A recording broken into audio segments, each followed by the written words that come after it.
नमस्कार दोस्तों, आप लोगों का अपना चैनल 24 स्टडी वाला पर स्वागत है। दोस्तों, आज हम आप लोगों को एसएससी घटना चक्र जीएस के इस बुक में आधुनिक इतिहास का जो टॉपिक है 1857 की क्रांति, उस टॉपिक को और उसके आगे के टॉपिक को पढ़ाऊंगा। इसके पहले जितने भी टॉपिक थे सारे टॉपिक को मैं पढ़ा दिया हूं। जो विद्यार्थी उन वीडियो को नहीं देखे हैं वे हमारे चैनल के प्ले लिस्ट में जाकर उसे देख सकते हैं। चलिए दोस्तों, शुरू करते हैं इस सेशन को। हम आ जाते हैं 1857 की क्रांति एवं अन्य जन आंदोलन। इस टॉपिक का जो पहला क्वेश्चन है दोस्तों, इसमें देखेंगे पहला क्वेश्चन है भारतीय विद्रोह की शुरुआत 10 मई 1857 को मेरठ में हुई और यह में समाप्त हुई थी। तो कब समाप्त हुई थी? यह समाप्त हुई थी 20 जून 1858 ग्वालियर में। इसके बारे में देख लेते हैं दोस्तों। इसमें है भारतीय विद्रोह की शुरुआत 10 मई 1857 को मेरठ में हुई और इसकी समाप्ति जो है 20 जून 1858 को ग्वालियर में हुई। अंग्रेज जनरल ह्यूरोज से लड़ते हुए झांसी की रानी लक्ष्मीबाई जून 1858 में वीर गति को प्राप्त हुई। अगला क्वेश्चन है भारत में सिपाही विद्रोह की शुरुआत कहाँ से हुई थी? तो कहाँ से हुई थी अभी हम लोग ऊपर देखे हैं, मेरठ से। कहाँ से हो जाएगा? मेरठ से हो जाएगा। अगला क्वेश्चन है 1857 के विद्रोह को भारत के प्रथम स्वतंत्रता संग्राम की संज्ञा किसने प्रदान की थी? तो किसने प्रदान की थी? तो वी.डी. सावरकर ने। किसने? वी.डी. सावरकर ने। वी.डी. सावरकर ने अपनी पुस्तक the Indian war of independence 1857 में 1857 के विद्रोह को सुनियोजित स्वतंत्रता संग्राम की संज्ञा दी। उन्होंने इसे भारत के प्रथम स्वतंत्रता संग्राम की संज्ञा प्रदान की। अगला क्वेश्चन है 1857 की क्रांति के दौरान बिहार में विद्रोह का नेतृत्व किसने किया था? तो किसने किया था? तो कुंवर खां ने किया था, या कुंवर सिंह कहते हैं इनको, कुंवर सिंह ने किया था। ठीक, इनके बारे में देख लेते हैं। और तो 1857 की क्रांति के दौरान बिहार में विद्रोह का नेतृत्व कुंवर सिंह ने किया था। उन्होंने अपने गृह नगर जगदीशपुर के निकट अंग्रेजों को बुरी तरह से पराजित किया। इस युद्ध के दौरान कुंवर सिंह बुरी तरह से घायल हो गए और 26 अप्रैल 1858 को उनकी मृत्यु हो गई। अगला क्वेश्चन है किस राज्य में वीर कुंवर सिंह की 1857 के विद्रोह के दौरान की उपलब्धियों को चिन्हित करने के लिए जयंती मनाई जाती है? तो किस राज्य में? तो बिहार हो जाएगा। देखिए, बिहार में वीर कुंवर सिंह 1857 की विद्रोह के दौरान की उपलब्धियों को चिन्हित करने के लिए जयंती मनाई जाती है। अगला क्वेश्चन देखेंगे दोस्तों। अगला है 1857 की भारतीय क्रांति प्रभावी रूप से शहर में समाप्त हुई थी। तो कहाँ पे समाप्त हुई थी? तो ग्वालियर में समाप्त हुई थी। 1857 की भारतीय क्रांति प्रभावी रूप से ग्वालियर शहर में समाप्त हुई थी। रानी लक्ष्मीबाई ने ग्वालियर में तात्या टोपे के साथ अंग्रेजों को कई युद्धों में पराजित करने के बाद अंततः अंग्रेज जनरल ह्यूरोज से लड़ते हुए जून 1858 में वीर गति को प्राप्त हो गई। इसी के बाद 1857 को भारतीय क्रांति का प्रभावी रूप से धीरे धीरे समापन होने लगा। अगला क्वेश्चन है 1857 के विद्रोह के दौरान मुगल सम्राट था। तो कौन मुगल सम्राट था? तो बहादुर शाह दूती था। कौन था? बहादुर शाह दूती। अगला क्वेश्चन है बहादुर, देखिए यहाँ पे इसके बारे में देख लेते हैं। तो बहादुर शाह दूती जो थे, इनसे बहादुर शाह जफर भी कहा जाता है। 1857 के विद्रोह के दौरान मुगल सम्राट था। अगला क्वेश्चन है बाबा रामचंद्र ने औपनिवेशिक शासन के दौरान मुख्य रूप से निम्नलिखित में से किस क्षेत्र में किसान संघर्ष का नेतृत्व किया था? तो किस क्षेत्र में किया था इसके बारे में देख लेते हैं। तो वह क्षेत्र था अवध का क्षेत्र। कौन सा क्षेत्र हो जाएगा? अवध का क्षेत्र। इनके बारे में देख लेते हैं। तो बाबा रामचंद्र ने औपनिवेशिक शासन के दौरान मुख्य रूप से अवध क्षेत्र में किसान संघर्ष का नेतृत्व किया था। वर्ष 1920 में बाबा रामचंद्र के प्रयास से अवध किसान सभा का गठन किया गया। किसका? अवध किसान सभा का गठन किया गया। इसने किसान से बेदखली, भूमि न जोतने तथा बेगार न करने की अपील की। अगला क्वेश्चन है निम्न में से किस नेता ने उत्तर पूर्व भारत में ब्रिटिश शासन के खिलाफ विद्रोह का नेतृत्व किया? तो किसने किया था? तो रानी गाइदिन्यू ने। किसने? रानी गाइदिन्यू। इनके बारे में देख लेते हैं। तो सविनय अवज्ञा के दौरान मणिपुर के जनजातियों ने भी सक्रिय भागीदारी दिखाई थी। यहाँ पे आंदोलन का नेतृत्व देखिए नागा होगा, नागा नहीं होगा, नागा जनजाति की महिला गाइदिन्यू ने किया। इसे जिया तरंग आंदोलन कहा जाता है। क्या कहता है? जिया तरंग आंदोलन। आगे देखते हैं दोस्तों। आगे आपका 1832 में दामिन एक कोह के रूप में सीमांकित भूमि का एक बड़ा क्षेत्र की भूमि के रूप में घोषित किया गया था। तो किस रूप में घोषित किया गया था? तो संथालों के रूप में। इनके बाद संथालों की भूमि के रूप में घोषित किया गया था। इसके बारे में देख लेते हैं। तो 1832 में दामिन और कोह के रूप में सीमांकित भूमि का एक बड़ा क्षेत्र संथालों की भूमि के रूप में घोषित किया गया था। दामिन और कोह एक वन क्षेत्र था जो भागलपुर से लेकर राजमहल तक विस्तारित था। अगला है संथाल विद्रोह निम्नलिखित में से किस वर्ष हुआ था? संथाल विद्रोह किस वर्ष हुआ था? तो 1855 से 1856 के विद्रोह में हुआ था। इसके बारे में देख लेते हैं। संथाल विद्रोह जो देखते हैं तो 1855 से 1856 में संथाल विद्रोह हुआ था, जो एक प्रसिद्ध आदिवासी विद्रोह था जिसमें मूलभूत आदिवासी आवेग और ब्रिटिश शासक के पूर्ण तिरस्कार जैसी भावनाएं देखने को मिलती है। इस विद्रोह की जो नेता थे वो थे सिद्धू, कान्हू, चांद एवं भैरव नाम के 4 भाई थे। आगे देखते हैं दोस्तों। आगे है निम्न में से किस लड़ाई में मौलवी अहमदुल्ला शाह ने हेनरी लॉरेंस के नेतृत्व वाली सेना को परास्त किया था? तो किस लड़ाई में परास्त किया था? तो लड़ाई था चिनहट का युद्ध। कौन सा युद्ध हो जाएगा? चिनहट का युद्ध हो जाएगा। जून 1857 में चिनहट के युद्ध में मौलवी अहमदुल्ला शाह ने हेनरी लॉरेंस के नेतृत्व वाली सेना को परास्त किया था। इस युद्ध के मूलतः नेतृत्व बरकर अहमद ने किया था। मौलवी अहमदुल्ला शाह ने 1857 ईस्वी की क्रांति में फैजाबाद में विद्रोह का नेतृत्व किया। अगला क्वेश्चन है निम्न में से कौन संथाल विद्रोह के एक नेता थे? तो कौन संथाल विद्रोह के एक नेता थे? तो ये थे सिद्धू माझी। अभी ऊपर हम लोग देखे भी हैं। तो 1855 से 56 में संथाल विद्रोह हुआ था। कब? देखिए क्वेश्चन बहुत बार पूछता भी है कि संथाल विद्रोह कब हुआ था? 1855 से 56। तो 1855 से 56 में संथाल विद्रोह हुआ था। इस विद्रोह के नेता जो थे सिद्धू एवं कान्हू थे। यह विद्रोह मुख्यतः भागलपुर से राजमहल के बीच केंद्रित था। अगला क्वेश्चन है 1857 के विद्रोह के बाद ब्रिटिश सरकार द्वारा भारत में निम्नलिखित में से कौन सा परिवर्तन नहीं किया गया था? तो कौन सा परिवर्तन नहीं किया गया था? तो ब्रिटिश सेना में भारतीय सैनिकों की संख्या बढ़ाई गई थी। ये बस परिवर्तन नहीं किया गया था। इसके बारे में देख भी लेते हैं। 1857 के विद्रोह के बाद ब्रिटिश सरकार द्वारा भारतीय सैनिकों की संख्या घटा दी गई, जबकि यूरोपीय सैनिकों की संख्या बढ़ाई गई। अन्य तीनों विकल्प में इस प्रश्न के संदर्भ में सही हैं। अगला है 18वीं सदी के स्वतंत्रता सेनानी बीरा पांड्या कट्टा बोम्मन किस वर्तमान राज्य से थे? किस वर्तमान राज्य से थे? तो तमिलनाडु से थे। किससे थे? तमिलनाडु से। इनके बारे में देख लेते हैं। तो 18वीं सदी के स्वतंत्रता सेनानी वीर पांड्या कट्टा बोम्मन तमिलनाडु में पंचलंकुरिची के सरदार थे। उन्होंने ब्रिटिश ईस्ट इंडिया के खिलाफ युद्ध किया था, जिसे आगे चलकर पालीगढ़ का पहला युद्ध कहा गया।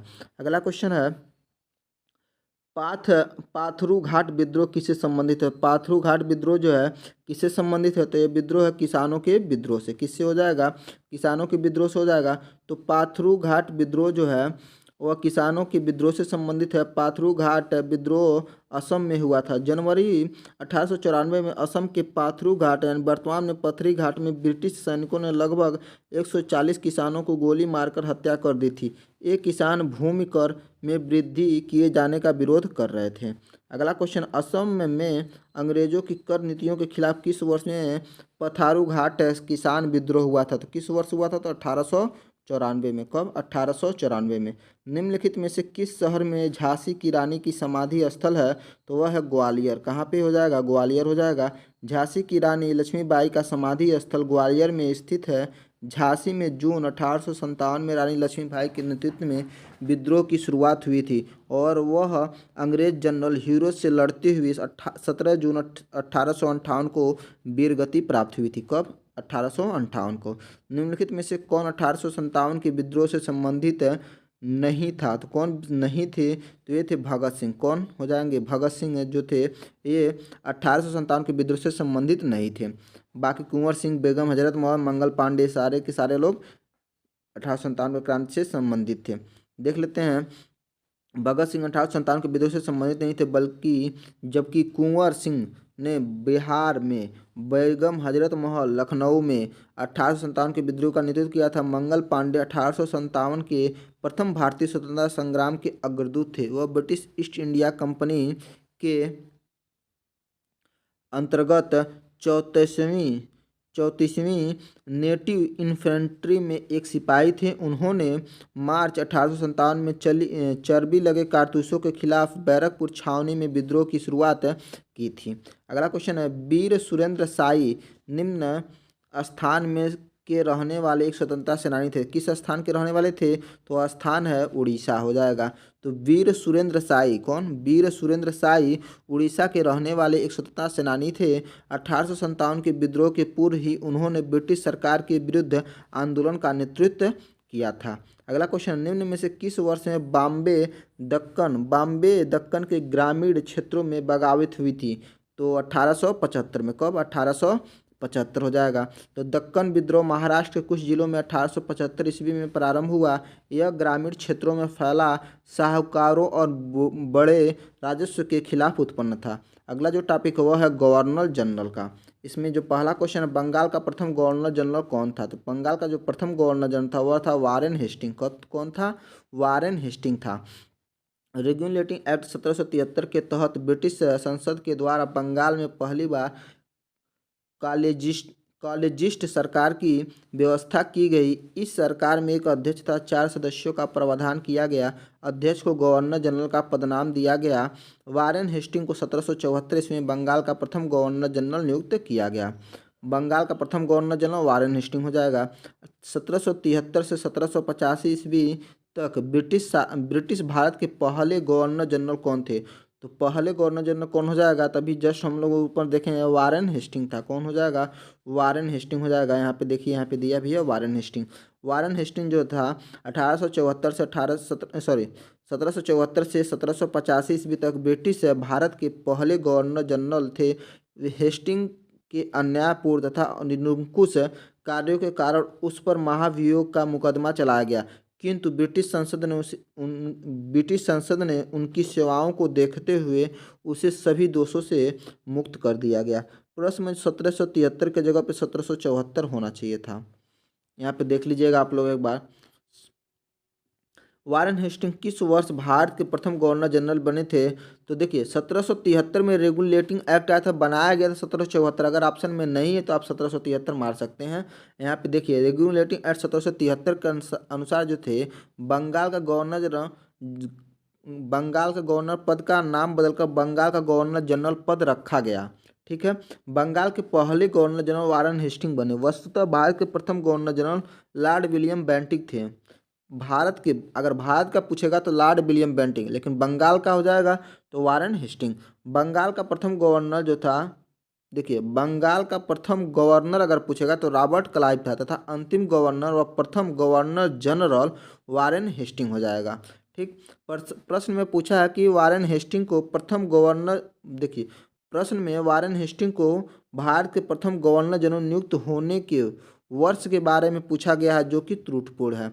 और एक एसएससी ने इस ऑप्शन को बी सही माना है, क्योंकि वहाँ पे आपको बोले भी है ना कि अगर ये लगभग 73 में रेगुलेटिंग एक्ट आया था उसी के समय बना था, तो 73 यहाँ पे हो सकता है। ठीक है। तो अगर ऑप्शन में नहीं रहेगा तो आप 73 मार दीजिएगा। ठीक।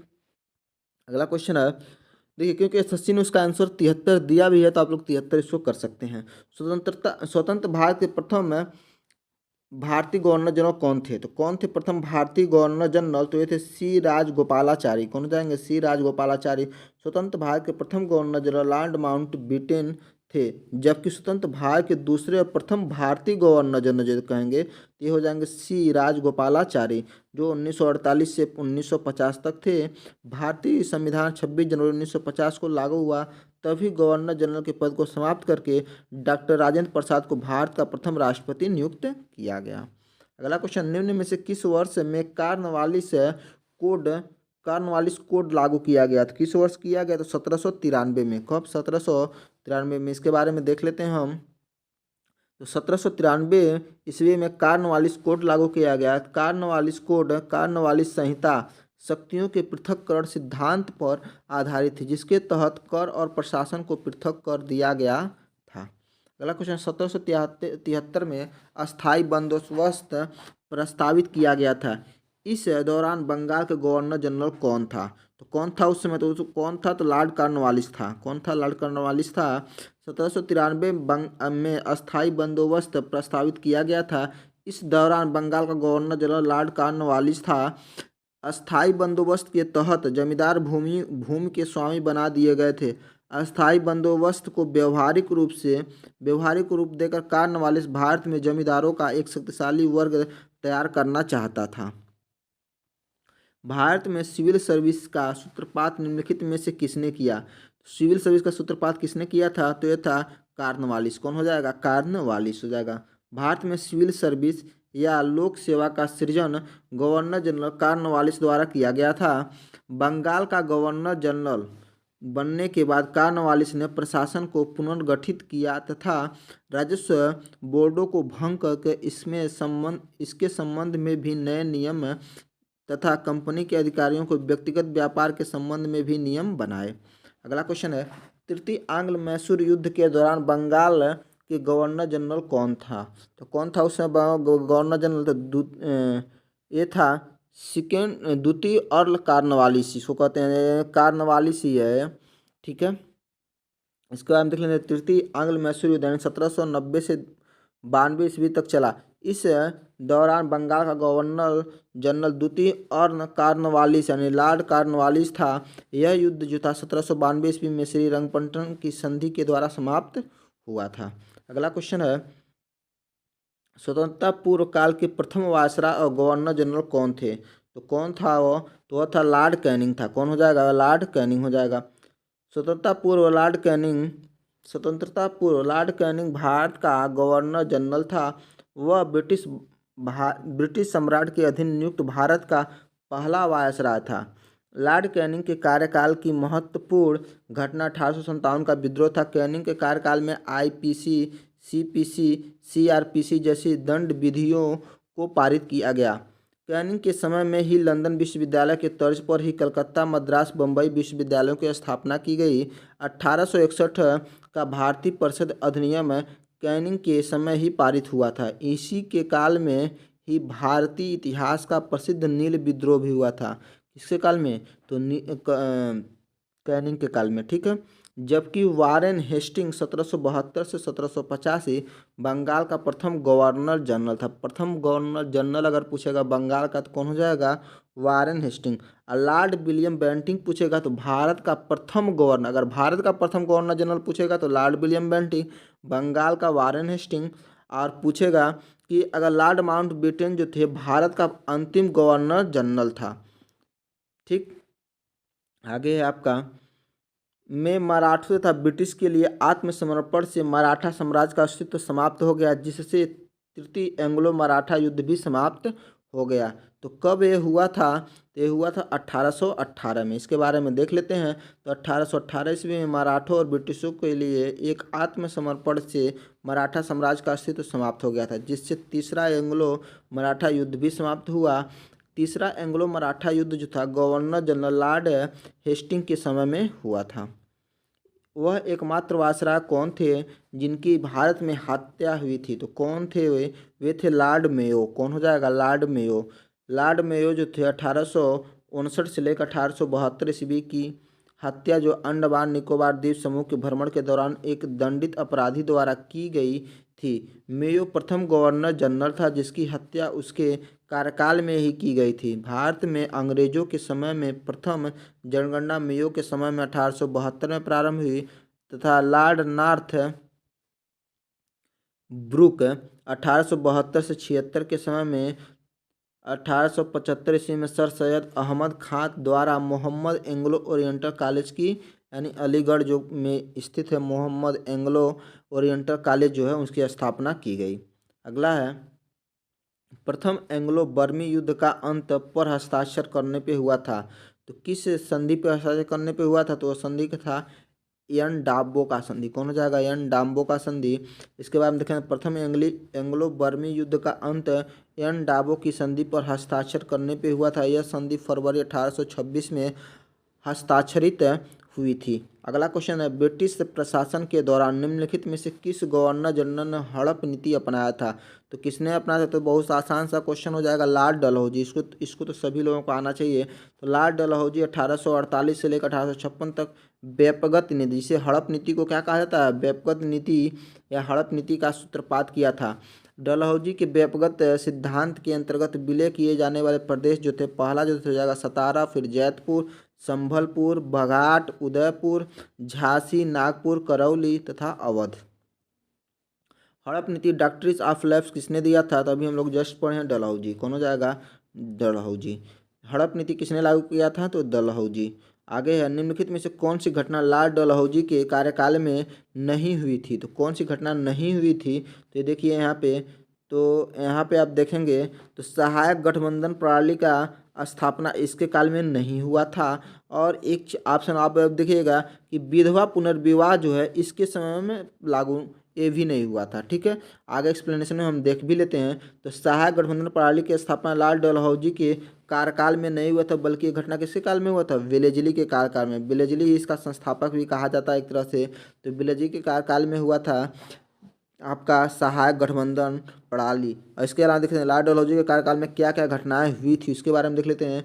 तो व्यक्तिगत सिद्धांत की स्थापना हुई थी, पहली टेलीग्राम लाइन की स्थापना, प्रथम रेलवे लाइन का निर्माण हुआ था, सर चार्ल्स वुड शिक्षा पे डिस्पैच जो नियम आया था वह, लोक सेवा विभाग की स्थापना, सर्वप्रथम डाक टिकटों का प्रचलन। अब विधवा पुनर्विवाह अधिनियम 1856 का लॉर्ड डलहौजी द्वारा प्रारूप तैयार किया गया था, जबकि यह लॉर्ड कैनिंग के कार्यकाल में ही पारित एवं लागू हुआ था। ठीक है, तो बस प्रारूप तैयार हुआ था, लेकिन पहले ही यह लागू कर दिया गया था। किसके शासनकाल में? तो कैनिंग के शासनकाल में ही। ठीक है, अगला क्वेश्चन है, भारत में बजट व्यवस्था का आरंभ किस वायसराय के काल में हुआ था?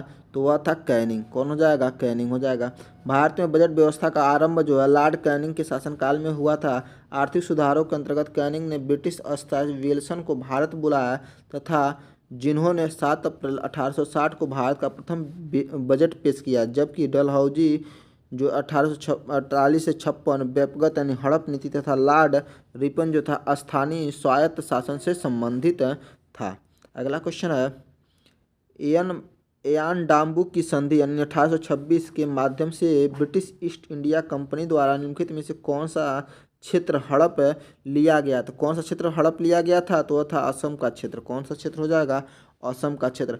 एयान डाम्बू की संधि 1826 ईस्वी के माध्यम से ब्रिटिश ईस्ट इंडिया कंपनी द्वारा असम का क्षेत्र हड़प लिया गया था। प्रथम आंग्ल बर्मा युद्ध 1824 से 26 गवर्नर जनरल लॉर्ड एम हस्ट के समय लड़ा गया, जो एयान डाम्बू यानी एडाम्बू की संधि द्वारा समाप्त हुआ। अगला देखते हैं दोस्तों, आगे आपका निम्नलिखित में से कौन गवर्नर जनरल ने भारत में अंग्रेजी की शिक्षा का माध्यम बनाने का निर्णय लिया? तो वह था लॉर्ड विलियम बेंटिंक। कौन हो जाएगा? Lord William Bentinck. इसके बारे में देख लेते हैं। तो governor general Lord William Bentinck, जिसका पूरा नाम होता है लॉर्ड विलियम कैवेडिश बेंटिक, 1828 से 35 के शासनकाल में 1835 में लॉर्ड मैकाले के प्रस्ताव को स्वीकृत कर भारत में अंग्रेजी को उच्च शिक्षा का माध्यम मान लिया गया। भारत में आंग्ल शिक्षा के समर्थकों का नेतृत्व मुनरो एवं एल्फिंस्टन ने किया था, जबकि एच.टी. प्रिंसेस प्राच्य शिक्षा के समर्थकों के नेतृत्व करता थे। अगला क्वेश्चन, भारत में अंग्रेजी शिक्षा किसने आरंभ किया था? तो किसने आरंभ किया था? तो मैकाले हो जाएगा। आरंभ किसने किया था? तो मैकाले हो जाएगा। किसके समय में हुआ? तो बेंटिक ने प्रस्ताव पारित किया था। सॉरी, बेंटिक नहीं, यहाँ पे देखिए, यहाँ पे जस्ट वहाँ पे देखिएगा बेंटिक, यहाँ पे स्पष्ट आप देखें तो बेंटिक के शासनकाल में लॉर्ड मैकाले के प्रस्ताव को स्वीकृत किया। तो शासनकाल अगर देखेंगे तब बेंटिक होगा, और अगर किसने पारित किया तो क्या हो जाएगा? मैकाले हो जाएगा। ठीक है, तो यहाँ पे पूछा किसने आरंभ किया, तो मैकाले हो जाएगा। देखिए यहाँ पे लिखा भी है, आधुनिक शिक्षा प्रणाली की नींव जो 1835 में मैकाले के स्मरण पत्र यानी माइन्यूट से पढ़ी। लॉर्ड विलियम बेंटिक के काल में 7 मार्च 1835 के प्रस्ताव द्वारा मैकाले के दृष्टिकोण अपना लिया गया। भारत में आधिकारिक रूप से अंग्रेजी शिक्षा का प्रारंभ जो है मैकाले के प्रस्ताव पे किया गया, लेकिन इसका क्रियान्वयन जो है ना बेंटिक के समय में किया गया। आगे देखिएगा, देखिए अगर शासनकाल पूछेगा तो क्या हो जाएगा? बेंटिक हो जाएगा। किसने किया था? तो मैकाले। ये चीज़ जरूर याद करिएगा। निम्नलिखित में से कौन भारत में अंग्रेजी शिक्षा के एक बड़े समर्थक थे? तो कौन थे? तो वह थे टी.बी. मैकाले। कौन हो जाएगा? अभी जस्ट हम लोग ऊपर पढ़े हैं मैकाले। टीवी मैकाले भारत में अंग्रेज शिक्षा के एक बड़े समर्थक थे। भारत में आधुनिक शिक्षा प्रणाली की नींव 1835 ईस्वी के मैकाले के स्मरण पत्र से पड़ी। विलियम बेंटिक ने अपनी काउंसिल की विधि सदस्य मैकाले को लोक शिक्षा समिति का प्रमुख नियुक्त किया था। आगे देखते हैं दोस्तों, आगे आपका अंग्रेज शिक्षा अधिनियम 1835 किस आयोग की रिपोर्ट पर आधारित थी? तो यह आयोग था मैकाले का मिनट, मैकाले का मिनट या मैकाले का घोषणा पत्र भी कह सकते हैं, नहीं मैकाले का स्मरण पत्र। ठीक, अंग्रेज शिक्षा अधिनियम 1835 में मैकाले का मिनट यानी मैकाले का स्मरण पत्र कहते हैं इसको, आयोग की रिपोर्ट पर आधारित था। 1835 में मैकाले ने अपना प्रसिद्ध स्मरण पत्र, जिसे मिनट मिनट कहते हैं, गवर्नर जनरल की परिषद के समक्ष प्रस्तुत किया, जिसे लॉर्ड विलियम बेंटिक ने स्वीकार करते हुए अंग्रेजी शिक्षा अधिनियम 1835 पारित किया। आगे देखते हैं दोस्तों, आगे है आपका किस शिक्षा आयोग ने यह तर्क दिया था कि यूरोपीय शिक्षा से भारतीयों के नैतिक चरित्र का उत्थान होगा? तो किसने कहा था, किसके मतलब किसने यह तर्क दिया था? तो यह था वुड का नीति पत्र यानी वुड डिस्पैच जिसे कहते हैं, इसके तहत उत्थान होता है। इसके बारे में देखते हैं तो वुड का नीति पत्र यानी वुड डिस्पैच जिसे कहा जाता है, में यह तर्क दिया गया था कि यूरोपीय शिक्षा के माध्यम से भारतीयों के नैतिक चरित्र का उत्थान होगा। 1854 में, कब? 1854 में ब्रिटिश ईस्ट इंडिया कंपनी के बोर्ड ऑफ कंट्रोल के अध्यक्ष चार्ल्स वुड ने वुड घोषणा पत्र में भारतीय शिक्षा पर एक व्यापक योजना प्रस्तुत की। इस घोषणा पत्र को भारत में अंग्रेजी शिक्षा का मैग्ना कार्टा कहा जाता है। अगला क्वेश्चन है, 1829 ईस्वी में भारत के किस गवर्नर जनरल ने सती प्रथा को अपराध घोषित करते हुए इसे समाप्त कर दिया? तो किसने? तो ये थे लॉर्ड विलियम बेंटिक। क्या हो जाएगा? Lord William Bentinck. इसके बारे में देख लेते हैं। तो governor general Lord William Bentinck ने सती प्रथा को अपराध घोषित करते हुए इसे समाप्त कर दिया था। दिसंबर 1829 ईस्वी के अधिनियम 17 द्वारा विधवाओं को जलाना अवैध घोषित कर दिया गया। आरंभ में यह कानून केवल बंगाल प्रेसिडेंसी में लागू था, किंतु 1830 ईस्वी में यह नियम मुंबई और मद्रास प्रेसिडेंसी में भी लागू कर दिया गया। आगे है आपका, उस समय ब्रिटिश भारत का तत्कालीन गवर्नर जनरल कौन था जब सती प्रथा जो थी अवैध और दंडनीय घोषित की गई? तो उस समय था लॉर्ड विलियम बेंटिक। कौन हो जाएगा? Lord William Bentinck. आगे देखते हैं दोस्तों, आगे है आपका निम्नलिखित में से कौन सा गवर्नर जनरल जो था ठगी प्रथा के उन्मूलन से संबंधित है? तो हो जाएगा लॉर्ड विलियम बेंटिक। कौन हो जाएगा? Lord William Bentinck. Lord William Bentinck ने कैप्टन सलीमन को ठगों के विरुद्ध कार्रवाई करने के लिए नियुक्त किया। उसने लगभग 1500 ठगों को बंदी बना लिया। अनेक ठगों को फांसी दी गई, शेष को आजीवन निर्वासित कर दिया गया। 1837 ईस्वी के पश्चात संगठित रूप से ठगों का अंत हो गया। किस वायसराय को भारत में वर्नाकुलर प्रेस एक्ट यानी देसी प्रेस अधिनियम कानून लागू करने के लिए जाना जाता है? तो वह था लॉर्ड लिटन। कौन हो जाएगा? लॉर्ड लिटन हो जाएगा। लॉर्ड लिटन 1876 से 1880 ईस्वी में भारत में वर्नाकुलर प्रेस एक्ट यानी देसी प्रेस अधिनियम को लागू करने के लिए जाना जाता है। इस अधिनियम में मुंह बंद करने वाला अधिनियम कहा गया। इस अधिनियम के तहत सोम प्रकाश, भारत मिहिर, ढाका प्रकाश, सहचर तथा अनेक अन्य समाचार पत्रों के विरुद्ध मामले दर्ज किए गए। अगला क्वेश्चन, 1877 में निम्नलिखित में से किस वायसराय ने महारानी विक्टोरिया को भारत की महारानी के रूप में स्वीकार करने के लिए एक दरबार का आयोजन किया था? तो किसने किया था? तो वह था लॉर्ड लिटन। कौन हो जाएगा? लिटन हो जाएगा। 1877 में तत्कालीन वायसराय लॉर्ड लिटन ने महारानी विक्टोरिया को भारत की महारानी के रूप में स्वीकार करने के लिए एक दरबार का आयोजन किया था। किस विधेयक में प्रावधान दिया गया कि भारतीय न्यायाधीश भी यूरोपीय व्यक्तियों पर मुकदमे चला सकते हैं, ताकि भारत में काम करने वाले अंग्रेज और भारतीय न्यायाधीशों के बीच समानता स्थापित की जा सके? तो ये किस विधेयक में यह प्रावधान किया गया था? तो इसके बारे में देख लेते हैं हम। तो यह प्रावधान किया गया था आपका इल्बर्ट बिल। कौन सा बिल था? तो इल्बर्ट बिल था। इसके बारे में देख भी लेते हैं। तो इल्बर्ट बिल जो में प्रावधान किया गया था कि भारतीय न्यायाधीश भी यूरोपीय व्यक्तियों पर मुकदमे चला सकते हैं, ताकि भारत में काम करने वाले अंग्रेज और भारतीय न्यायाधीशों के मध्य समानता स्थापित की जा सके। यह बिल जो है लॉर्ड रिपन के कार्यकाल में 1883 ईस्वी में प्रस्तुत किया गया था। निम्नलिखित में से भारतीय महाविद्यालय अधिनियम 1904 में पारित होने के दौरान भारत के वायसराय कौन थे? तो उस समय वायसराय थे लॉर्ड कर्जन। कौन हो जाएंगे? लॉर्ड कर्जन हो जाएंगे। भारतीय विश्वविद्यालय अधिनियम 1904 में पारित होने के दौरान भारत के वायसराय लॉर्ड कर्जन 1899 से 1905 ईस्वी थे। ध्यातव्य है कि वर्ष 1902 में सर टॉमस रैले की अध्यक्षता में विश्वविद्यालय आयोग का गठन किया गया था। प्रश्न में पूछे गए महाविद्यालय के स्थान पे विश्वविद्यालय होना चाहिए। अगला क्वेश्चन है, भारत में किस ब्रिटिश वायसराय ने बंगाल विभाजन को अंजाम दिया था? तो किसने दिया था? तो कर्जन हो जाएगा। बंगाल का विभाजन वायसराय लॉर्ड कर्जन 1899 से 1905 ईस्वी के कार्यकाल के दौरान 1905 में किया गया था। इसके निर्णय की घोषणा 20 जुलाई 1905 में की गई तथा यह 16 अक्टूबर 1905 से लागू हुआ। वर्ष 1911 के दिल्ली दरबार में बंगाल के विभाजन को निरस्त करने की घोषणा की गई। अगला क्वेश्चन, किस वायसराय ने बंगाल का विभाजन किया था? तो वह था कर्जन। कौन हो जाएगा? कर्जन। रैले आयोग 1902 में सुधारों की संस्तुतियों के लिए एक नियुक्त किया गया था। तो क्या नियुक्त किया गया था? तो शिक्षा व्यवस्था को नियुक्त किया गया था। इसके बारे में देख लेते हैं हम लोग। तो देखिए, तत्कालीन गवर्नर जनरल लॉर्ड कर्जन ने 1902 में सर टॉमस रैले की अध्यक्षता में शिक्षा व्यवस्था में सुधारों की संस्तुतियों के लिए रैले आयोग यानी विश्वविद्यालय आयोग की नियुक्ति की गई थी। अगला है, लॉर्ड कर्जन द्वारा प्रकल्पित विक्टोरिया मेमोरियल शहर में चरमोत्कर्ष वास्तुकला का प्रतिनिधित्व करता है।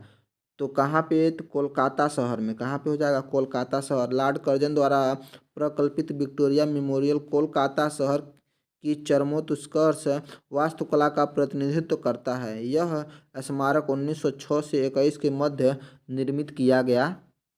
अगला है, किस वायसराय के कार्यकाल के दौरान भारत की राजधानी कलकत्ता से स्थानांतरित होकर दिल्ली बनी थी? तो किसके समय में? तो लॉर्ड हार्डिंग के समय में। किसके समय में हो जाएगा? लॉर्ड हार्डिंग हो जाएगा। लॉर्ड हार्डिंग के शासनकाल में वर्ष 1911 ईस्वी में तृतीय दिल्ली दरबार का आयोजन किया गया। जॉर्ज पंचम के राज्याभिषेक की दरबार में घोषणा की गई कि दिल्ली दरबार में ही बंगाल का विभाजन निरस्त कर दिया गया तथा कलकत्ता से दिल्ली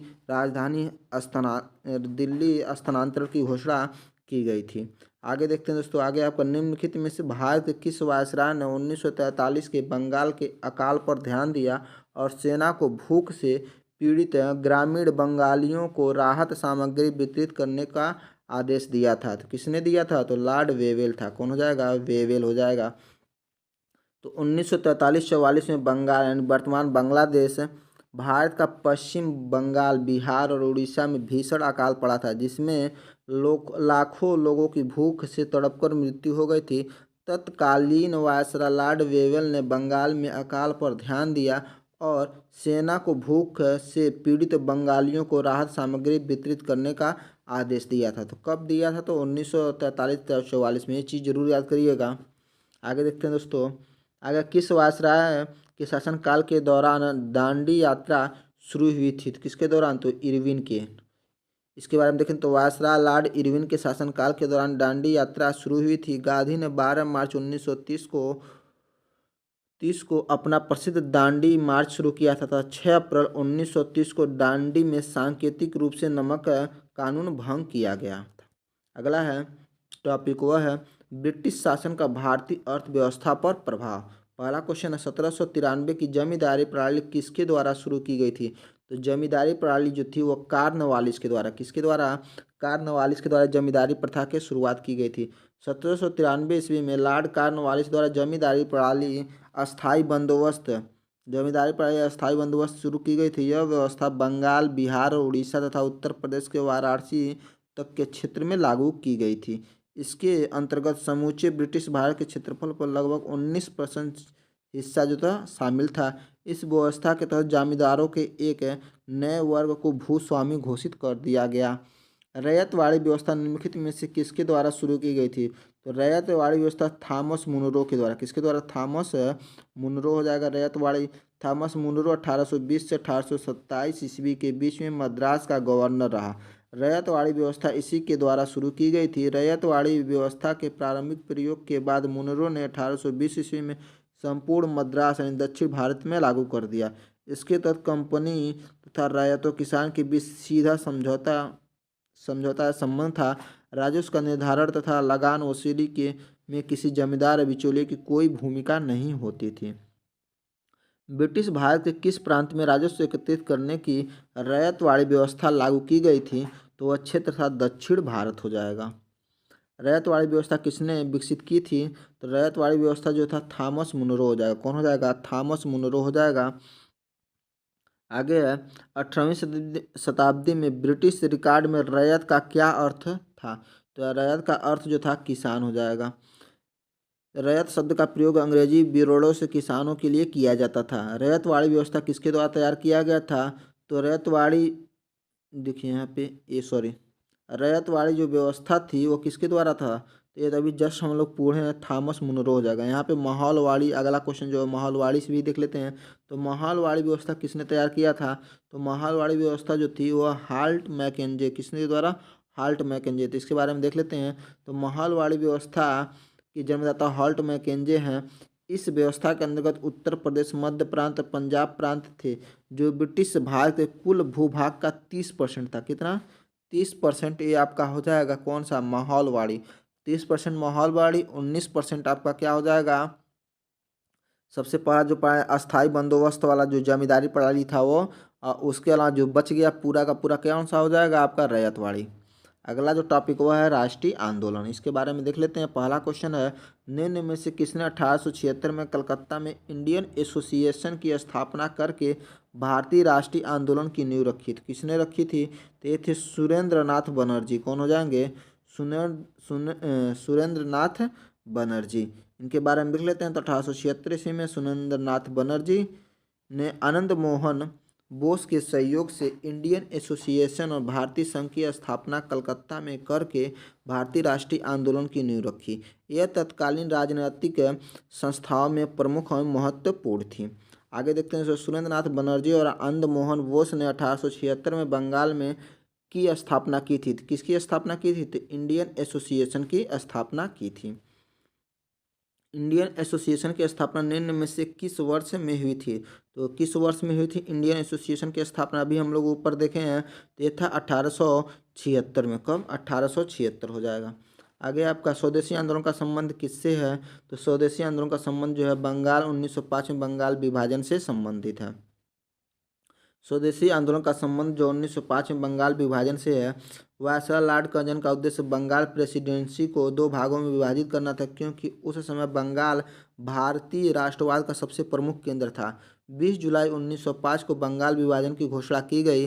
7 अगस्त 1905 को बंगाल विभाजन के विरोध में कलकत्ता के टाउन हॉल में स्वदेशी आंदोलन प्रारंभ की घोषणा की गई, जिसका मुख्य उद्देश्य विदेशी वस्तुओं का बहिष्कार था। 16 अक्टूबर 1905 को बंगाल विभाजन प्रभावी हो गया। आगे देखते हैं दोस्तों।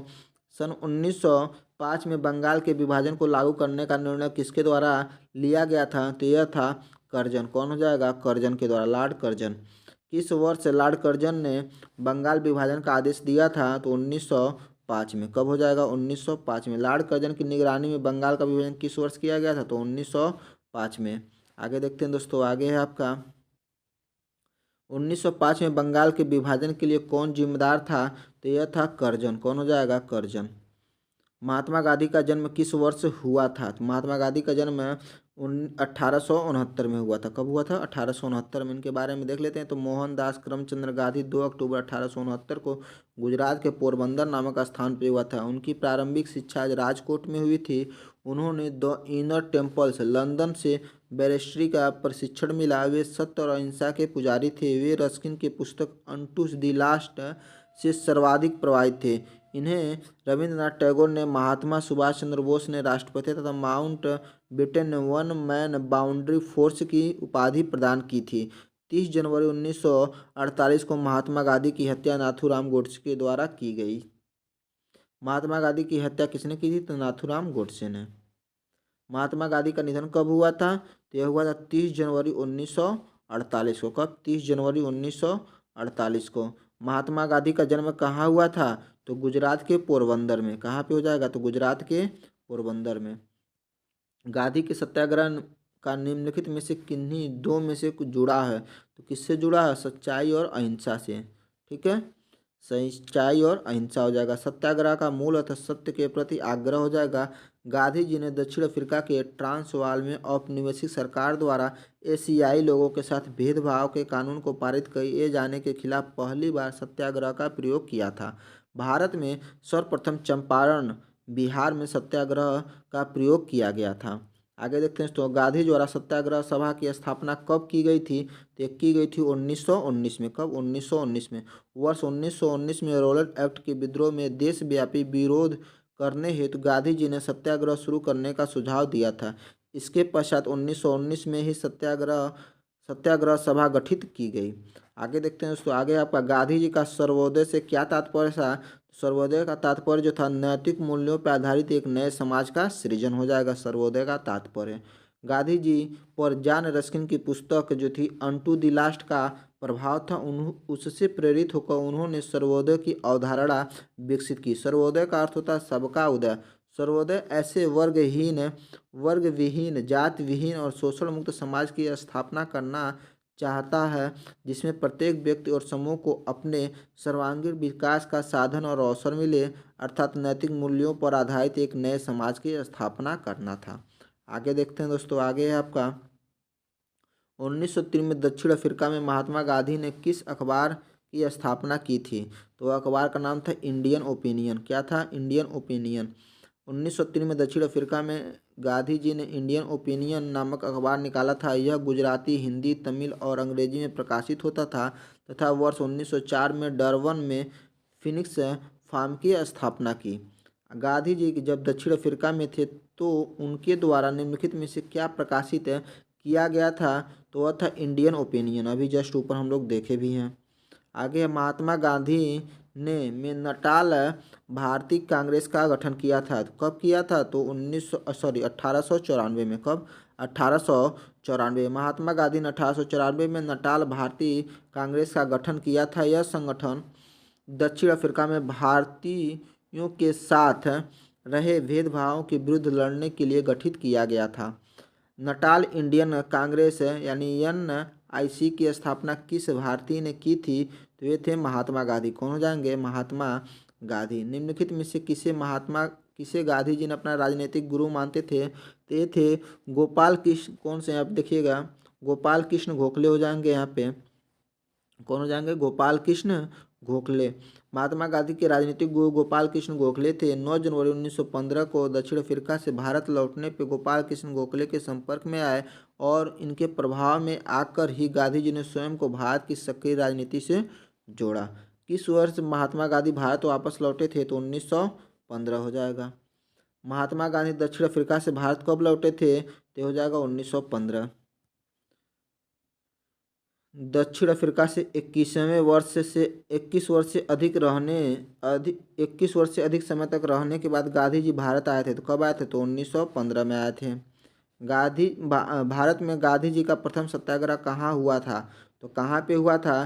तो चंपारण में हुआ था। चंपारण में महात्मा गांधी यानी भारत में गांधी का प्रथम सत्याग्रह चंपारण कहाँ पे? चंपारण जो था बिहार में है, बिहार में हुआ था। यह गांधी जी का भारत में पहला सफल सत्याग्रह था।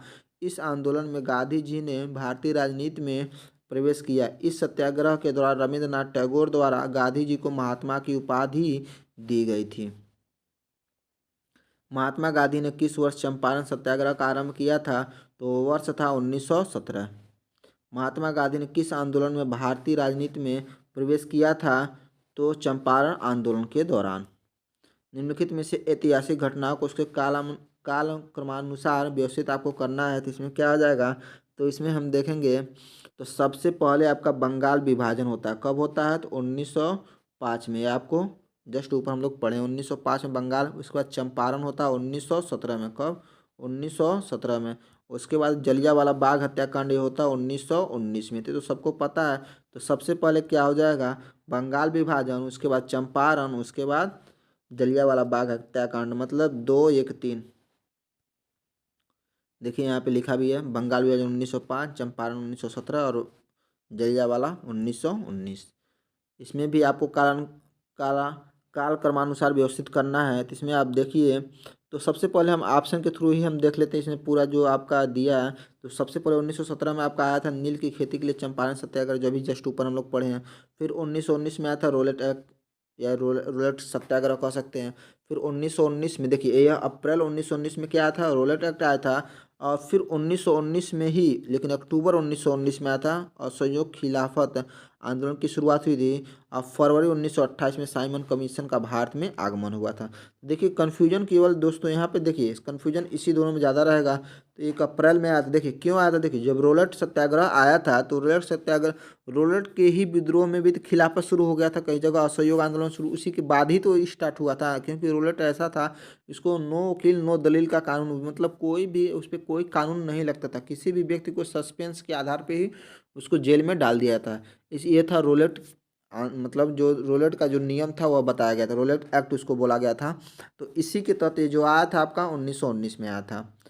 ठीक, देखिए आगे, चंपारण सत्याग्रह निम्नलिखित में से किस वर्ष शुरू की गई थी। चंपारण सत्याग्रह जस्ट ऊपर देखा गया तो 1917 हो जाएगा। चंपारण सत्याग्रह 1917 में शुरू किया गया था। इस सत्याग्रह में महात्मा गांधी ने चंपारण के किसान राजकुमार शुक्ला के आग्रह पर भाग लिया था। यह गांधी जी के दक्षिण अफ्रीका से लौटने के बाद भारत में उनके द्वारा किया गया प्रथम सफल सत्याग्रह था। चंपारण सत्याग्रह गोरे बागान मालिकों द्वारा किसान को 3/20 भाग पे नील की खेती करने के लिए बाध्य किए करने के लिए फलस्वरूप किसानों के उत्पीड़न में विरोध में हुआ था। आगे देखेंगे दोस्तों, 1917 में महात्मा गांधी ने गुजरात के खेड़ा जिले के किसानों के लिए सत्याग्रह की शुरुआत की थी। यह सत्याग्रह की मांग थी कि क्या मांग थी, तो मांग था राजस्व वसूली में छूट, क्या था, टैक्स में छूट हो जाएगा, चाहे राजस्व कहते हैं चाहे टैक्स कहिए। ठीक है, तो 1918 में महात्मा गांधी ने गुजरात के खेड़ा जिले के किसानों के लिए सत्याग्रह की शुरुआत की थी। यह सत्याग्रह राजस्व की वसूली की छूट की मांग के लिए था। प्रश्न में खेड़ा आंदोलन का वर्ष जो था यह गलत दिया गया है। यहाँ पे कितना होना चाहिए, 1918, यहाँ पे क्या लिखा है, देखिए यहाँ पे 17 लिखा है। ठीक है, आगे देखते हैं, 1918 में किस शहर में महात्मा गांधी ने सफलतापूर्वक मिल मजदूरों की हड़ताल का नेतृत्व किया था, तो किए थे अहमदाबाद में। कहाँ पे, अहमदाबाद शहर में। तो 1918 में अहमदाबाद जो गुजरात में है, अहमदाबाद में महात्मा गांधी ने सफलतापूर्वक मिल मजदूरों की हड़ताल का नेतृत्व किया था। गांधीवादी विचारधारा का सार तत्व क्या है, तो गांधीवादी विचारधारा का सार तत्व जो था अध्यात्मवाद है। क्या हो जाएगा, अध्यात्मवाद। इसके बारे में देख भी लेते हैं। तो गांधीवाद विचारा का सार तत्व अध्यात्मवाद है। उन्होंने समाज के आध्यात्मिक उत्थान की बात की है। उन्होंने कहा कि व्यक्ति का भाग अपने ही हाथों में होता है। उनकी सर्वोदय और ग्राम दान की अवधारणा भी आत्म आध्यात्मिकता पर ही आधारित थी। आगे देखते हैं दोस्तों, आगे है आपका, वह प्रथम भारतीय कौन थे जो ब्रिटिश हाउस ऑफ कॉमन्स के सदस्य चुने गए थे। तो कौन थे, तो इनका देख लेते हैं इनके बारे में। तो वे थे आपके दादा भाई नौरोजी, इनके बारे में पढ़ लेते हैं। तो दादा भाई नौरोजी थे, ये प्रथम भारतीय थे जो 1892 में उदारवादी दल की ओर से फिन्सबरी से ब्रिटिश संसद के सदस्य चुने गए थे। इनके प्रवास 1855 से 69 ईस्वी के दौरान उन्होंने अंग्रेजों को भारतीयों की समस्याओं से अवगत कराने के उद्देश्य से लंदन इंडियन सोसाइटी 1865 तथा ईस्ट इंडिया एसोसिएशन 1866 नामक संस्थाएं स्थापित की थी। अगला क्वेश्चन, निम्न में से कौन जो थे हाउस ऑफ कॉमन में सीट जीतने वाले पहले भारतीय थे, तो वे थे दादा भाई नौरोजी हो जाएंगे। ब्रिटिश संसद में सदस्य बनने वाले पहले भारतीय, तो दादा भाई नौरोजी। महात्मा गांधी ने निम्नलिखित में से किसका समर्थन नहीं किया था, किसका समर्थन नहीं किया गया था, तो भारी उद्योग का समर्थन जो था ये महात्मा गांधी ने नहीं किए थे। गांधीवादी का विचार प्रत्येक देश की अर्थव्यवस्था, वहाँ की जलवायु, भूमि और वहाँ के निवासियों के स्वभाव को ध्यान में रखते हुए निश्चित की जानी चाहिए। गांधीवादी सत्य और अहिंसा के पुजारी थे। उन्होंने मद निषेध, ग्राम पंचायत, श्रम की गरिमा का समर्थन किया था तथा भारी उद्योग का समर्थन नहीं किया था। आगे देखते हैं, किस स्वतंत्रता सेनानी ने महात्मा गांधी को पहली बार राष्ट्रपिता कहकर पुकारा था। राष्ट्रपिता किसने कहा था, तो सुभाष चंद्र बोस ने किया था। किसने कहा था, सुभाष चंद्र बोस जी ने कहे थे। देखिए इनके बारे में देख लेते हैं। तो महात्मा गांधी को सर्वप्रथम राष्ट्रपिता सुभाष चंद्र बोस ने कहा था। 6 जुलाई 1944 को सुभाष चंद्र बोस ने आज़ाद हिंद रेडियो पे बोलते हुए गांधी जी को संबोधित किया। भारत की स्वाधीनता का आखिरी युद्ध शुरू हो चुका है। राष्ट्रपिता भारत की मुक्ति के इस पवित्र युद्ध में हम आपका आशीर्वाद और शुभकामनाएं चाहते हैं। अगला क्वेश्चन है, भारत में राष्ट्रपिता के रूप में किसे जाना जाता है? तो वे कौन हो जाएंगे? मोहनदास करमचंद गांधी। आगे देखते हैं, भारत में स्वदेशी आंदोलन के दौरान स्वराज स्वराज ध्वज किसने डिजाइन किया था? तो किसने डिजाइन किया था? तो महात्मा गांधी जी ने। किसने? महात्मा गांधी जी ने। भारत में महात्मा गांधी ने स्वदेशी आंदोलन के दौरान स्वराज ध्वज यानी लाल हरा पीला डिजाइन किया था। स्वराज, अगर पूछेगा स्वराज ध्वज का डिजाइन किसने, तो महात्मा गांधी हो जाएंगे। अगला क्वेश्चन है, निम्नलिखित में से किस संस्था की स्थापना महात्मा गांधी ने नहीं की थी? तो किसका नहीं किया था? तो विश्व भारती का नहीं किया था। इसके अलावा साबरमती, सेवाग्राम और फिनिक्स आश्रम, ये सारे के सारे महात्मा गांधी के द्वारा किए गए हैं। इसके बारे में देख भी लेते हैं। तो विश्व भारती की स्थापना 1921 में रविंद्रनाथ टैगोर के द्वारा पश्चिम बंगाल के शांति निकेतन नगर में की गई थी, जबकि गांधी जी गुजरात में एक आश्रम की स्थापना 25 मई 1915 को अहमदाबाद के कोचरब नामक स्थान पर की थी। बाद में 17 जून 1917 को इस आश्रम को साबरमती नदी के किनारे स्थानांतरित कर दिया गया था और इसका नाम साबरमती आश्रम पड़ा। इन्होंने सेवाग्राम वर्धा महाराष्ट्र तथा फिनिक्स आश्रम डरबन दक्षिण अफ्रीका की स्थापना किया था। आगे देखते हैं दोस्तों, आगे है आपका अहमदाबाद में साबरमती आश्रम किसने स्थापित किया था? तो किसने क्या स्थापित किया था? तो ये महात्मा गांधी है, मोहनदास करमचंद गांधी कह सकते हैं। निम्नलिखित में से आगे देखते हैं, अखिल भारतीय हरिजन सेवक संघ की स्थापना किस वर्ष शुरू हुई? किस वर्ष हुई थी? तो ये हुई थी 1932 में। कब हुई थी? 1932 में। इसके बारे में देख भी लेते हैं हम। तो महात्मा गांधी ने अखिल भारतीय हरिजन सेवक संघ की स्थापना जो है सितंबर 1932 में की थी। वर्ष 1933 में उन्होंने साप्ताहिक हरिजन पत्रिका का प्रकाशन भी प्रारंभ किया था। अखिल भारतीय हरिजन संघ का अध्यक्ष गांधी जी ने घनश्याम दास बिरला को बनाया था। किसको बनाया था? तो घनश्याम दास बिरला को बनाया था। शांतिपूर्ण प्रतिरोध सत्याग्रह का सिद्धांत किसने प्रतिपादित किया था? ये प्रतिपादित किए थे अरविंद घोष। कौन हो जाएंगे? अरविंद घोष हो जाएंगे। शांतिपूर्ण प्रतिरोध यानी सत्याग्रह के सिद्धांत अरविंद घोष ने प्रतिपादित किया है। यह अरविंद घोष के द्वारा लिखी गई लेख की एक श्रृंखला है जो वर्ष 1907 में वंदे मातरम में प्रकाशित हुई थी। यह लेख तब लिखा गया था जब वायसराय कर्जन द्वारा 16 अक्टूबर 1905 में बंगाल विभाजन के आक्रोश में संपूर्ण बंगाल जल रहा था। अखिल भारतीय किसान कांग्रेस के प्रथम महासचिव निम्न में से कौन थे? तो वे थे एन जी रंगा। कौन हो जाएंगे? एन जी रंगा हो जाएंगे।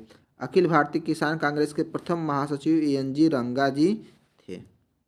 आगे देखते हैं दोस्तों, आगे आपका बाल गंगाधर तिलक द्वारा होम रूल लीग कब शुरू किया गया था? तो यह शुरू किया गया था 1916 में। अप्रैल 1916 में बाल गंगाधर तिलक ने सितंबर 1916 में एनी बेसेंट, देखिए 1916 में बाल गंगाधर तिलक अप्रैल 1916 में, सितंबर 1916 में एनी बेसेंट ने अपने अपने होम रूल लीग की स्थापना की थी। आगे देखते हैं दोस्तों, निम्नलिखित प्रसिद्ध व्यक्तियों में से भूदान और सर्वोदय आंदोलन के लिए किसे जाना जाता है? तभी देखिए भूदान और सर्वोदय आंदोलन, ठीक है, वो आचार्य विनोबा भावे के द्वारा जाना जाता है। ठीक है, विनोबा भावे ने भूदान और सर्वोदय आंदोलन शुरू किया था। भूदान आंदोलन उनके द्वारा वर्ष 1951 में आरंभ किया गया था, जो एक स्वैच्छिक भूमि सुधार आंदोलन था। भूदान आंदोलन जो था। भारतीय राष्ट्रीय कांग्रेस के संस्थापक कौन थे? तो भारतीय राष्ट्रीय कांग्रेस के संस्थापक जो थे वे थे ए ओ ह्यूम। कौन हो जाएंगे? ए ओ ह्यूम हो जाएंगे। तो भारतीय राष्ट्रीय कांग्रेस की स्थापना 1885 ईस्वी में ए ओ ह्यूम के द्वारा की गई थी, जो एक अवकाश प्राप्त अंग्रेज अधिकारी थे। इनका पहला अधिवेशन 28 दिसंबर 1885 को बम्बई स्थित गोकुलदास तेजपाल संस्कृत विद्यालय में आयोजित किया गया। इसमें कुल 72 प्रतिनिधियों ने भाग लिया। भारतीय राष्ट्रीय कांग्रेस के पहले अधिवेशन की अध्यक्षता बीसी बनर्जी, जिसे कहा जाता है, जिसे इनका पूरा नाम होता है व्योम चंद्र बनर्जी, ने की थी तथा इनका प्रथम महासचिव स्वयं जो थे वो थे कौन? ए ओ ह्यूम। आगे देखेंगे दोस्तों, आगे आपका भारतीय राष्ट्रीय कांग्रेस की स्थापना किस शहर में हुई थी? तो यह शहर था बम्बई। कौन सा शहर हो जाएगा? बम्बई। कितने प्रतिनिधियों द्वारा भारतीय राष्ट्रीय कांग्रेस की स्थापना की गई थी? तो अब 72 प्रतिनिधियों के द्वारा। भारतीय राष्ट्रीय कांग्रेस का प्रथम अधिवेशन किस शहर में आयोजित किया गया था? तो वह शहर का नाम है बम्बई। आगे देखते हैं दोस्तों, आगे आपका दिसंबर 1885 ईस्वी में भारतीय राष्ट्रीय कांग्रेस की स्थापना किस शहर में की गई थी? तो वह शहर था बॉम्बे। भारतीय राष्ट्रीय कांग्रेस का चुना गया प्रथम मुस्लिम अध्यक्ष कौन था? तो कौन मुस्लिम अध्यक्ष था? तो ये थे बदरुद्दीन तैयब। कौन हो जाएंगे? बदरुद्दीन तैयब। 1887 में मद्रास में कांग्रेस के तीसरे अधिवेशन की अध्यक्षता बदरुद्दीन तैयब ने की थी। वो भारतीय राष्ट्रीय कांग्रेस के प्रथम मुस्लिम अध्यक्ष थे। तो पहले बीसी बनर्जी थे और तीसरे हो जाएंगे बदरुद्दीन तैयब। आगे देखते हैं, मार्ले मिंटो सुधार किस वर्ष में पारित किया गया था? तो मार्ले मिंटो सुधार जो था 1909 में पारित किया गया था। भारत परिषद अधिनियम 1909 को मार्ले मिंटो सुधार भी कहा जाता है। इस अधिनियम द्वारा सांप्रदायिक निर्वाचन की नींव रखी गई थी। भारतीय राष्ट्रीय कांग्रेस के 19वें सत्र के अध्यक्ष कौन थे? तो ये लाल मोहन सिंह घोष थे। कौन थे? लाल मोहन घोष थे। भारतीय राष्ट्रीय कांग्रेस के 19वें सत्र मद्रास में 1903 में आयोजित हुआ था। इसकी अध्यक्षता लाल मोहन घोष ने की थी। अगला, भारतीय राष्ट्रीय कांग्रेस का प्रथम विभाजन उसके द्वारा कहाँ सत्र में किया गया? तो किस सत्र, कहाँ के सत्र में किया गया था?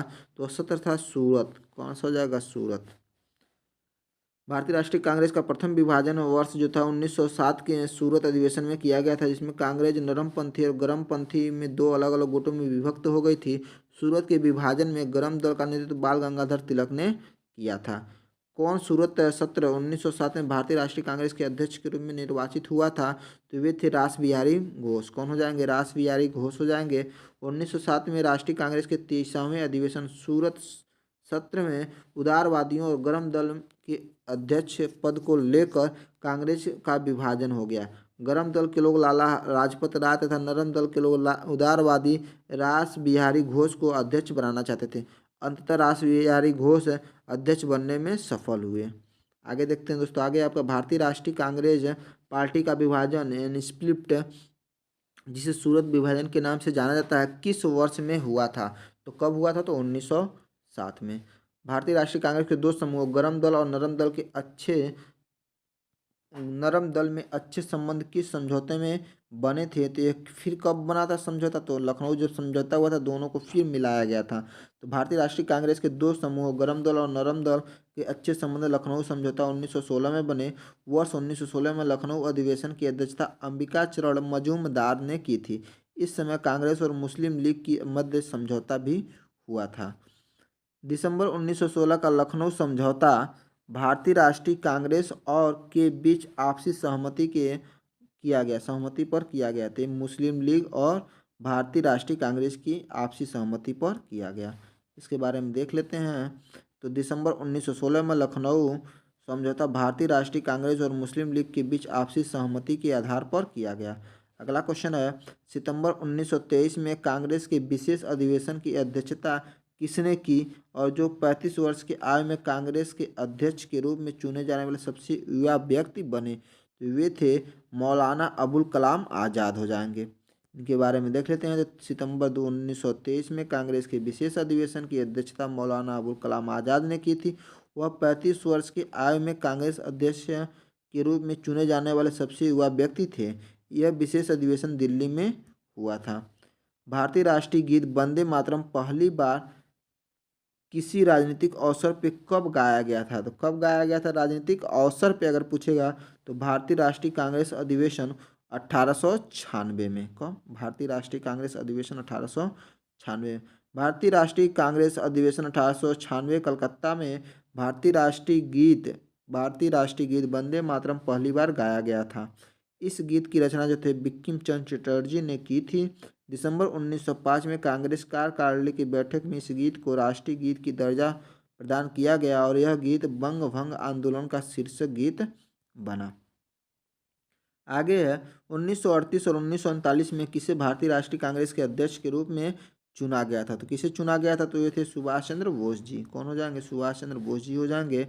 इनके बारे में देख लेते हैं। तो 1938 में कांग्रेस के हरिपुरा यानी गुजरात अधिवेशन और वर्ष 1939 के त्रिपुरी अधिवेशन में सुभाष चंद्र बोस कांग्रेस के अध्यक्ष चुने गए थे। त्रिपुरी अधिवेशन में गांधी जी द्वारा समर्पित पट्टाभी सीतारामैया को पराजित कर वह दूसरी बार अध्यक्ष बने थे, परंतु कार्यकारिणी के गठन पर गांधी जी के मतभेद के कारण उन्होंने त्यागपत्र दे दिया, जिसके बाद डॉक्टर राजेंद्र प्रसाद कांग्रेस के अध्यक्ष बने। अगला, निम्नलिखित में से कौन सा भारतीय राष्ट्रीय राजनीतिक दल 1885 में स्थापित सबसे पुराना दल है और जिसने कई बार विभाजन का सामना किया?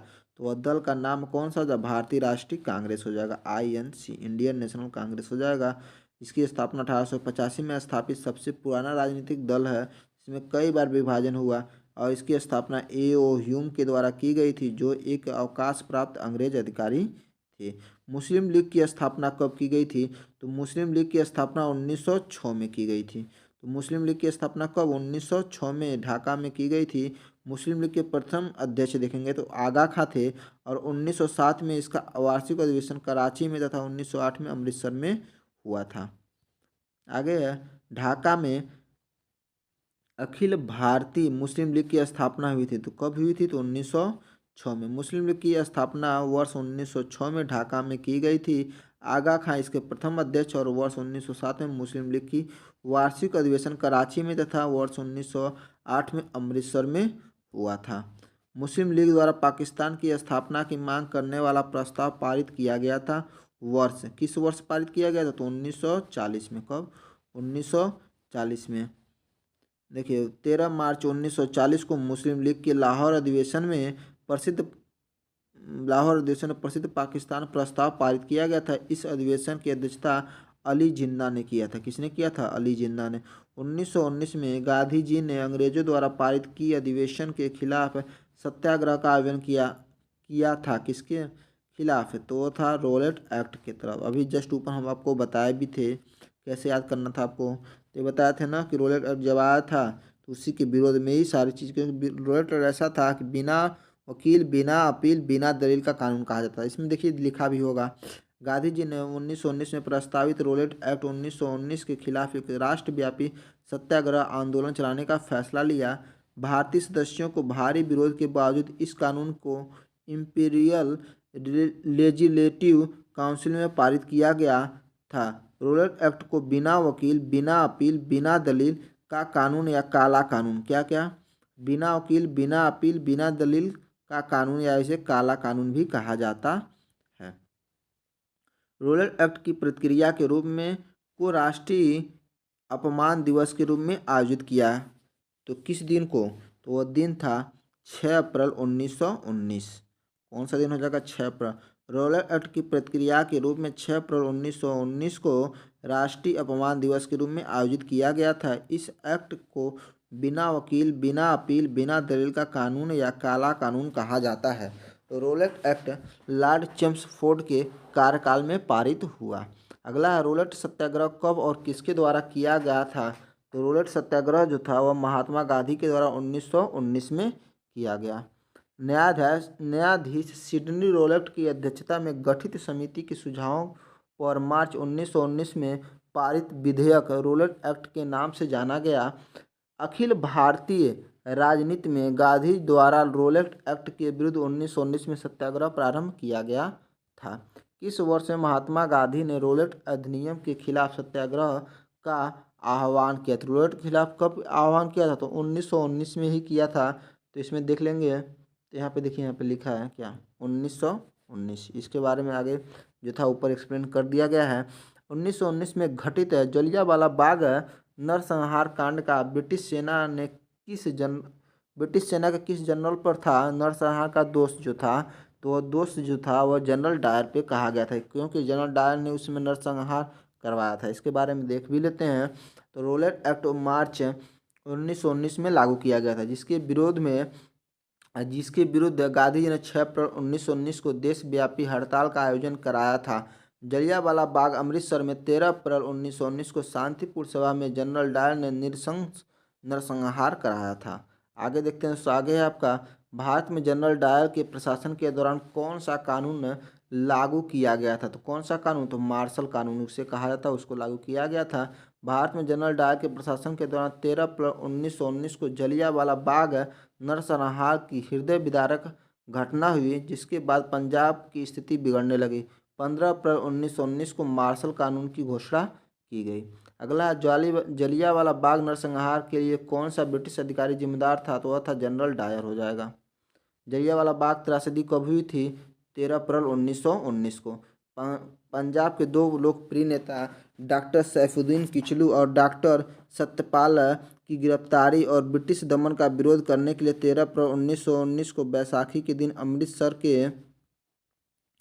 अमृतसर के जलियांवाला बाग में एक सार्वजनिक सभा बुलाई गई थी, जहां पे General Reginald Edward Harry Dyer ने निहत्थी भीड़ शांतिपूर्ण भीड़ पर गोलियां चलाकर लगभग 1000 लोगों की हत्या कराई। इस घटना की जांच हेतु ब्रिटिश सरकार ने हंटर कमीशन का गठन किया था। इस हत्याकांड के विरोध में रविंद्रनाथ टैगोर ने ब्रिटिश सरकार द्वारा प्रदान की गई नाइटहुड की उपाधि लौटा दी थी।